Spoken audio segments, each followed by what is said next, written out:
नमस्कार दोस्तों, मैं रमेश बिरादर, GFGC Chidguppa, department of Hindi. तो बीकॉम फर्स्ट सेम के लिए जो हमारे कहानी संग्रह आया है, कालजयी हिंदी कहानियाँ, संपादक रेखा सेठी, रेखा उप्रेती। इनमें से हमने 3 कहानियों का अब तक हमने अध्ययन किया है। तो आज का हमारा कहानी है जो मनोविज्ञान से जोड़कर नई परंपरा के साथ सूत्रपात करने वाले लेखक जैनेन्द्र जी का लिखा हुआ अपना अपना भाग्य आज का हमारा कहानी संग्रह कहानी है। तो इस कहानी को प्रारंभ करने से पहले आप सभी लोगों से मेरा निवेदन है, बीकॉम फर्स्ट सेम के पहले कहानियों को आप सुने और उसके PDF को पढ़ें और उसके बाद आप उस कहानी को अपने वाक्य में लिख के मेरे पास लेकर आए। इस कहानी का भी वही काम आपको करना होगा। और इसमें जैनेन्द्र जी का मनोवैज्ञानिक विचार क्या चल रहे थे, उनके दिल में क्या विचार, मनोवैज्ञानिक कहानीकार है तो उनके दिल में कौन से विचार है जो उनको एक तरह से कहने पर मजबूर करता है कि अपना अपना भाग्य। वो क्या है जो वो कर सकते थे मगर फिर भी उन्होंने नहीं किया। या इस कहानी का सारांश देने से पहले मैं जैनेन्द्र कुमार जी का जीवन परिचय देना चाहता हूँ।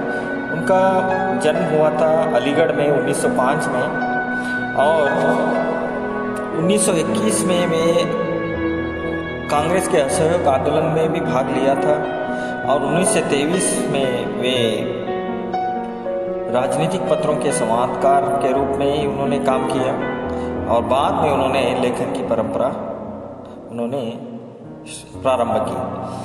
जैनेन्द्र जी विशिष्ट चिंतन शक्ति और विचार प्रवाह से कथा साहित्य को महत्वपूर्ण दिशा दिया है।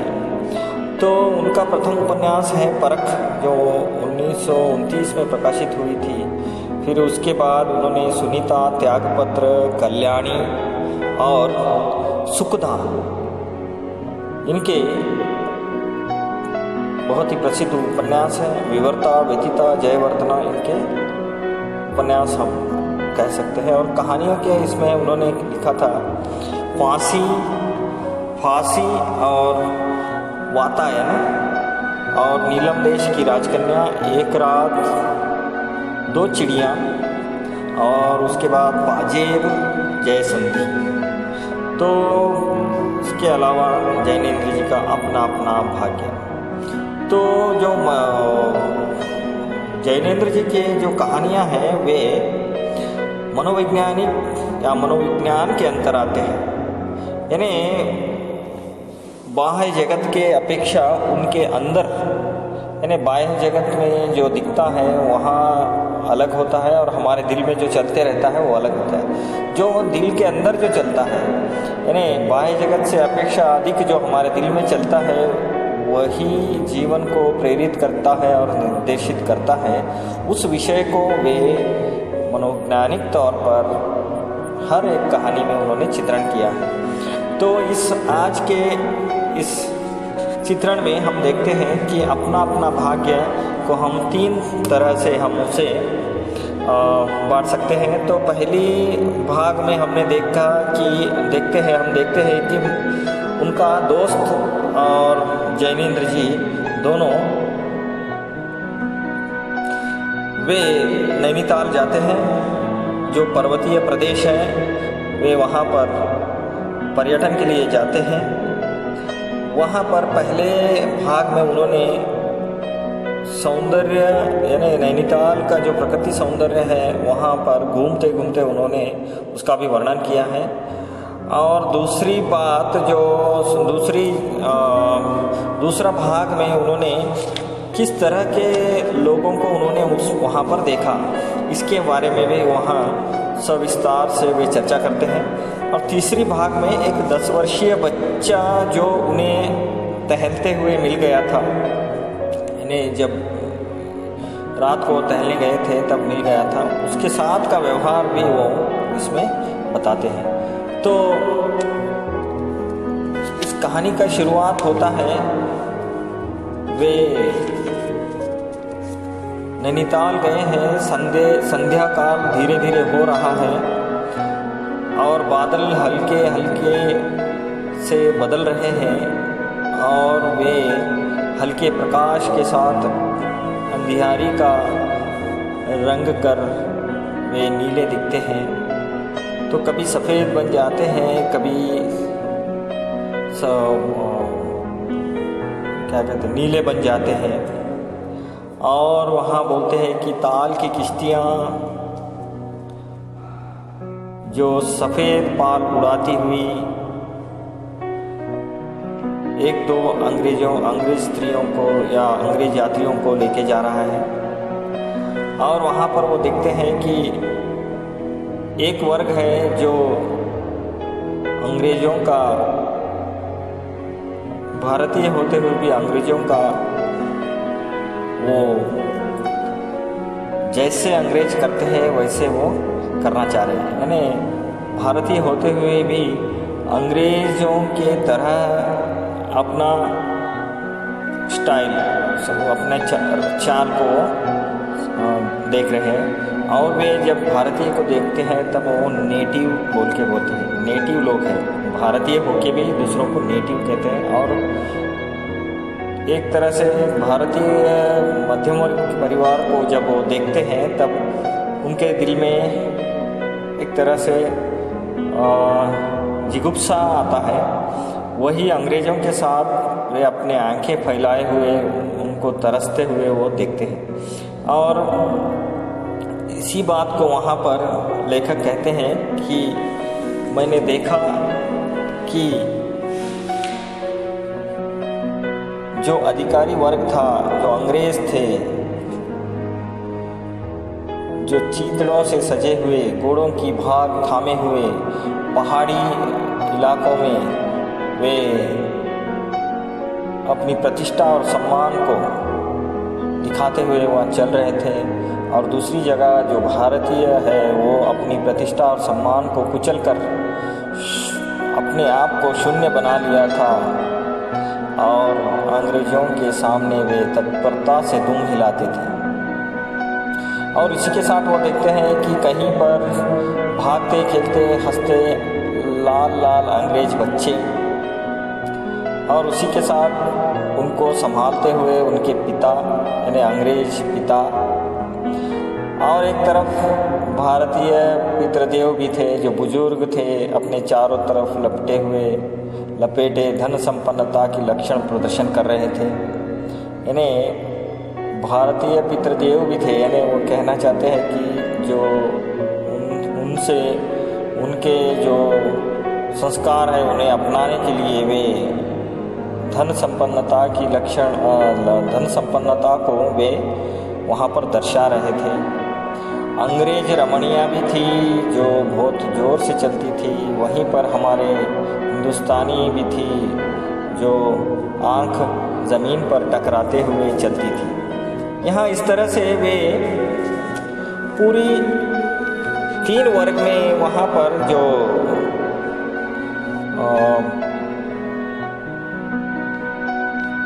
लोग थे नैनीताल में, उसको उन्होंने 3 वर्ग में बांट दिया। फिर वे कहते हैं कि आगे हमने सब देखा, अंधकार बढ़ता गया, थोड़ा थोड़ा करते हुए पूरे लोग जैसे कि एक के बाद एक जो वहाँ पर जो भीड़ थी वो ख़त्म होती गई और रोड पे रास्तों पर इक्का दुक्का आदमी ही सड़क पर छतरी लेकर निकलता हुआ दिख रहा था। तो उन्होंने वहाँ कहते हैं कि मैं जब देखता हूँ सब तरफ एक तरह से बर्फ़ की चादर जमी हुई थी और सब जगह शुभ्र वातावरण, जैसे कि प्रकृति अपने आप में एक सफ़ेद ओढ़नी पहनकर शून्य में चली गई हो। तो उतने में ही दूर से उन्हें घंटी की आवाज़ आती है कि रात के 11 या 12 बजे के टन टन टन घंटी की आवाज़ आती है, जैसे उन्हें लगता है कि किसी कब्र से दूर से आ रहा हो। तो उस घंटी की आवाज़ को सुनते दोनों मित्र वहाँ से चलने के लिए निकल जाते हैं, यानी अपने होटल के तरफ निकल जाते हैं। उनके साथ जो अभी दो उनके दूर के दोस्त थे, यानी उनके दोस्त ही थे, पहचान उनके थे, तो वो भी उनके साथ निकल जाते हैं और होटल के लिए वापस चलते दिखते हैं रात के 11-12 बजे। तो 12 बजे जब निकलते हैं, यानी वापस वो होटल के तरफ निकलते हैं, तो रास्ते में उनके पहले के जो दो दोस्त थे, वकील साहब जो वकील काम करते थे, वे अपने होटल के पास पहुंच गए और दोनों ने विदा ली। आगे लेखक और उनका दोस्त आगे के सफ़र में अपने होटल तक तय करना था। तो वह दोनों होटल के तरफ आगे बढ़े, तब ताल यानी एक छोटा सा एक पानी का झरना जो बहते रहता है गांव के बाजू में, तो उस झरने के किनारे दोनों चले आ रहे थे। ताल के किनारे दोनों ने ओवरकोट पहनी थी और बहुत सर्दी, कोट पर जैसे उन्हें लग रहा था कि अभी एक कंबल डाल लो, उस तरह की सर्दी थी। और ऊपर से नीचे तक वे ठंडे हो गए थे। बारिश नहीं थी, फिर भी जो बर्फ़ के जो कण हैं उस कण से वे पूरी भीग गए थे। तो यहाँ ताल के पास वो चलते जा रहे थे, वो थोड़ा सा वो जाते जाते उनके दिल में आया कि इसके किनारे में कुछ थोड़ा हम बैठ जाए, मगर दोस्त तो दोस्त है, फिर वो मानेगा या नहीं मानेगा, वहाँ सोचते हुए वे वैसे ही चलते रहे। थोड़ी दूर जाने के बाद वहाँ पर एक बेंच दिखी रास्ते में, ताल के पास एक बेंच जो वॉकिंग करने वालों के लिए बैठने के लिए जगह के जैसा, बैठने के लिए एक विश्राम स्थान के जैसा था। उस वहाँ बेंच तो एक तरह से बर्फ़ बन गया था, फिर भी वहाँ ठिठुर कर उस बेंच पर बैठ गए और वहीं पर बेंच पर बैठे थे। 10-15 मिनट हो गया था, उनकी जो थकावट थी वो दूर भी हो गई थी। उतने में लेखक अपने दोस्त को कहते हैं कि चलो यहाँ से निकल जाएंगे, जाके लॉज में जाके हम सोएंगे। तब दोस्त उठने को तैयार नहीं था, वो बोल रहा था कि ज़रा बैठेंगे। तो तब अब कर भी क्या सकते हैं, लेखक का हाथ पकड़कर वहाँ नीचे बिठा दिया। उतने में ही दूर से वहाँ देखते हैं कि कोहरे में, सफ़ेदी में कुछ दूर से काली सी मूरत उनके तरफ भागते हुए चलते हुए आ रही है। तब लेखक के दोस्त उसे देखते हैं, कोई है, कोई आ रहा है। तब लेखक कहते हैं कोई होगा, कोई आदमी होगा। तब 3 गज के दूरी यानी एक 10 फीट की दूरी पर देखते हैं कि एक छोटा सा बच्चा 10-12 साल के अंतराल में था। मैला सा उसकी कमीज़ थी, नंगे पैर थे, नंगे सिर था, अपने बाल, लंबे बाल खुजाते हुए उनके तरफ वो आता है। और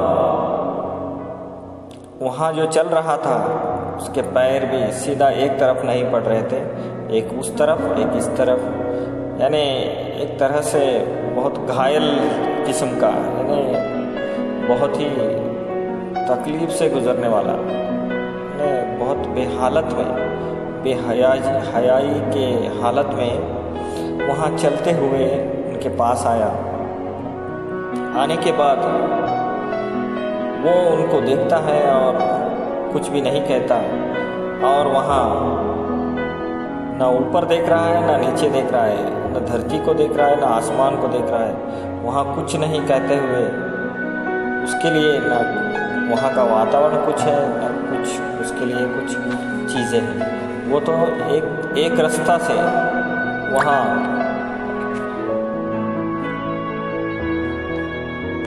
उन लोगों के पास चला आ रहा है। तब उनके मित्र कहते हैं बच्चे को देखकर कि अरे बच्चे इधर आ, कौन है तू कहाँ जा रहा है? पूरी दुनिया सोई हुई है, तू क्यों घूम रहा है? बालक मौन रहकर कहा कि कहाँ सोए? तू कल कहाँ सोया था? वहीं जाके सो जा। तो बालक कहता है कि मेरी नौकरी तो निकाल दी गई है, मुझे नौकरी से निकाल दिया गया है, तो सोना तो कहाँ सोना है, मुझे नौकरी से हटा दिया गया है। तब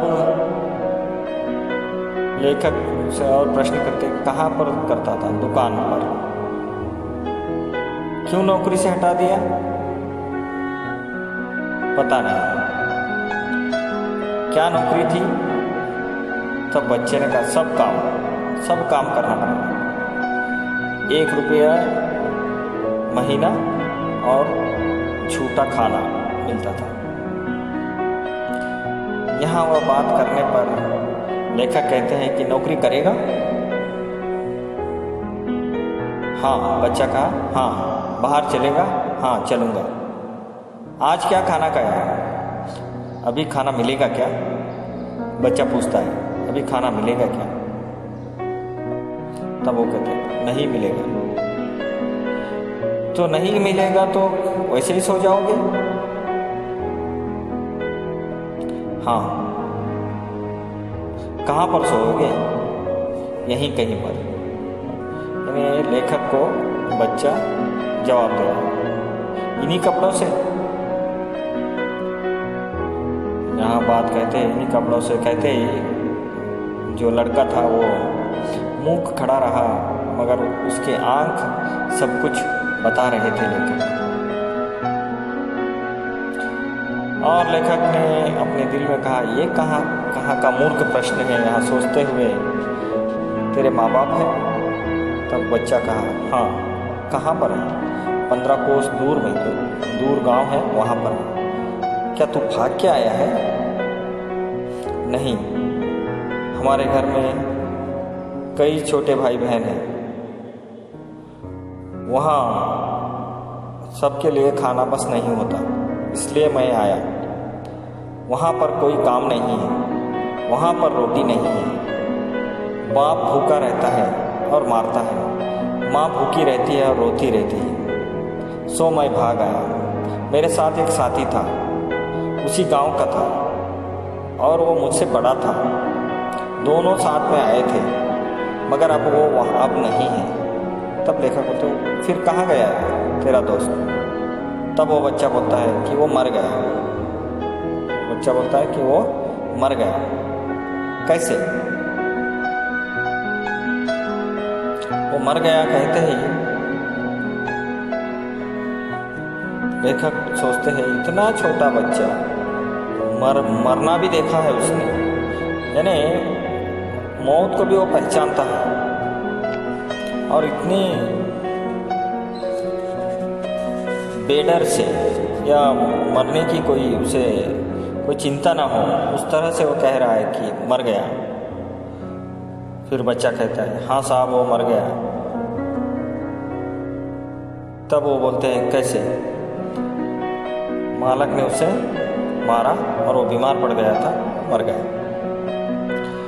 तब लेखक और वो दोनों, चलो मेरे साथ, तुम्हें कुछ काम दिला देंगे। रात को उसे लेके जाते हैं, वकील साहब के पास लेके जाते हैं। वकील साहब ऊपर से नीचे उन्हें बुलाते हैं, जो लॉज में अभी अंदर गए थे उन्हें बुलाते हैं। तो वो बाहर आते हैं, जो कश्मीरी दाशोला यानी ठंडी में जो गरम कपड़े पहन कर नीचे आते हैं और हल्की स्वर में कहते हैं, अरे आप आ गए?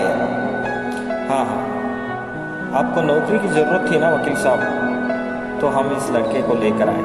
हाँ, इस लड़के को लेके मैं क्या करूँगा? ये तो पहाड़ी लोग हैं, पहाड़ी लोग शैतान होते हैं। इस बच्चे के गुण कितने गुण छुपे होंगे। आप भी क्या अजीब करते हैं, किसी को भी उठा लाए आप कि लो जी नौकर ले लो, मानिए तो यहाँ लड़का अच्छा निकलेगा। वो कहते हैं कि नहीं अच्छा लड़का है, इसे रख लीजिए। वहाँ कुछ भी कुछ भी वे एक वकील साहब उनसे उनकी बात को वो नहीं मानते और कहते हुए अच्छा मजाक कर लेते हैं, आप भी कहते हुए वो ऊपर चले जाते हैं। तब वकील साहब चले जाने पर होटल के बाहर आकर मित्र और वे दोनों उस लड़के के साथ बाहर आते हैं और उनके मित्र जो है वो अपने जेब में हाथ डालते हैं, ठिठुरते हैं, पर उनके हाथ से कुछ नहीं निकलता, निराशा भाव भी बाहर आता है। तब लेखक उन्हें पूछते हैं क्या है, तब वो इंग्लिश में बोलते हैं कि मैं उससे कुछ देना चाहता था खाने के लिए, मगर सभी 10-10 रुपए के नोट हैं। तब लेखक बोलते हैं शायद मेरे पास 10 के ही नोट होंगे। लेखक बोलते हैं सचमुच मेरे जेब में भी 10 के नोट थे। फिर वे सोचते हैं कि इसे कुछ ना कुछ देना था, मगर चिल्लर पैसे नहीं है, क्या किया जाए, उसे कल बुला लिया जाए। तब लेखक कहते हैं छोड़ो 10 रुपये ही दे देंगे। तब वो दोस्त बोलते हैं उनका मुंह देखते हुए, अरे यार अब 10 रुपये दे देंगे तो हमारा बजट बिगड़ जाएगा, क्योंकि उस समय में एक दिन का लॉज का किराया 4 रुपये था। 4 रुपये के लॉज के किराए में वो रहते हैं, तो 10 रुपये देंगे तो उनका वह कहते हैं कि बजट बिगड़ जाएगा। जितनी हृदय में दया है पास में उतना पैसा तो नहीं है। तो यहाँ सोच कर दोनों तो जाने दो, यहाँ दया ही इस जमाने में बहुत है। यहाँ लेखक कहते हुए यानी उनके मित्र को कहते हैं कि दया तो बहुत है, पैसा नहीं है। तब बोलने पर तो जाने दो, यहाँ दया ही इस जमाने में बहुत है। वहाँ लेखक कहते हुए कुछ सोचते रहे और फिर लड़के से बोले आज तो तेरा कुछ नहीं हो सकता, तो कल मिलना होटल डी पाव में हम रहते हैं, तो तू कल मिलना, तेरा कुछ करेंगे। तब वो बच्चा बोलता है मैं कल आऊँगा हुजूर, आप मुझे काम देंगे? हाँ ढूंढ के देंगे। यहाँ बोलकर वहाँ उस लड़के को वो कहते हैं 10 रुपये वो नहीं देते। तब वो लड़का एक पल के लिए रुका और उनसे पूछा कि मैं जाऊं? यहाँ पूछते हुए लड़के के मुंह के ऊपर निराशा भाव थी, कुछ नहीं यहाँ ये हो रहा था। तब हाँ मित्र ने उनसे कहा और उनसे कहा कि कहाँ सोएगा? तब बालक ने कहा कि यहीं कहीं पर। और वहाँ कुछ थोड़ा देर रुका और वहाँ कोहरे में जैसे कि कोहरे में अंधेरी रात में वो चलते हुए वहाँ से गायब हो गए। और यहाँ पर जो भयानक शीत यानी भयानक कड़कती हुई जो सर्दी थी, उस सर्दी में वे दोनों वापस अपने लॉज को आए और उनके जो बिस्तर थे उनका कोट उतार कर बिस्तर में जाके गरम सो गए। दूसरा दिन जब हुआ, दूसरे दिन जब नैनीताल का स्वर्ग फिर काले घने बादल को हटाते हुए नया सवेरा लेकर आया, तो ये होटल डी पाव में से उन्हें जाना था। बालक ने कहा था कि कल सुबह आएगा और वे वेट कर रहे थे उसका, वे इंतज़ार कर रहे थे, बालक नहीं आया।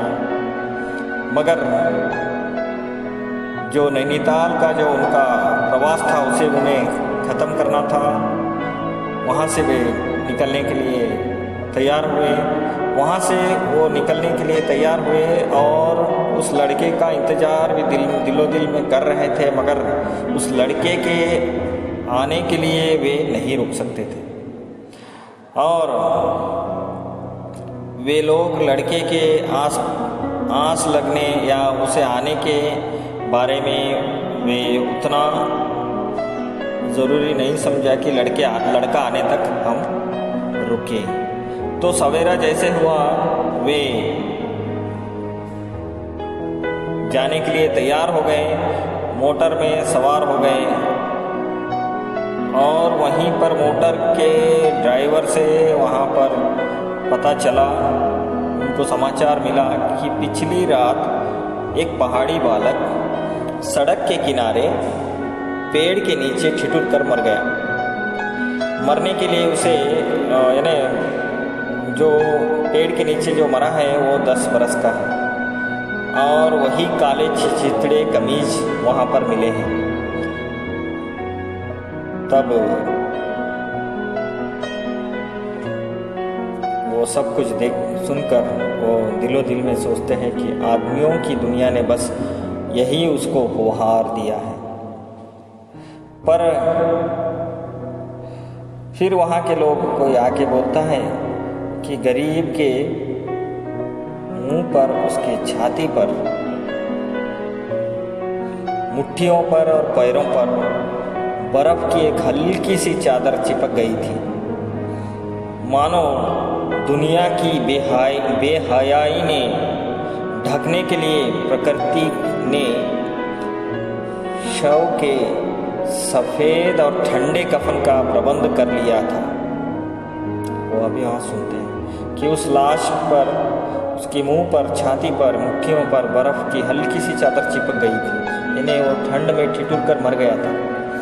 और वो कहते हैं कि पूरी वातावरण ने उसे, प्रकृति ने उसे, उस शव को सफ़ेद और ठंडे कफन का इंतज़ाम उसके लिए कर दिया। और सब कुछ यहाँ सुनकर लेखक और उनके दोस्त दोनों सब सुना, सब सोचा, सोचकर आखिर में कहा कि किया क्या जा सकता है, अपना अपना भाग्य। यहाँ कहते हैं, कहकर वो अपना प्रवास खत्म करते हैं। तो इस घटना को याद करते हुए इसे एक कहानी के तौर से वे हमारे सामने रखते हैं। तो इस कहानी में जैनेन्द्र जी का विचार जो था कि वो कुछ मदद करना चाहते थे, फिर भी वो नहीं कर पाए।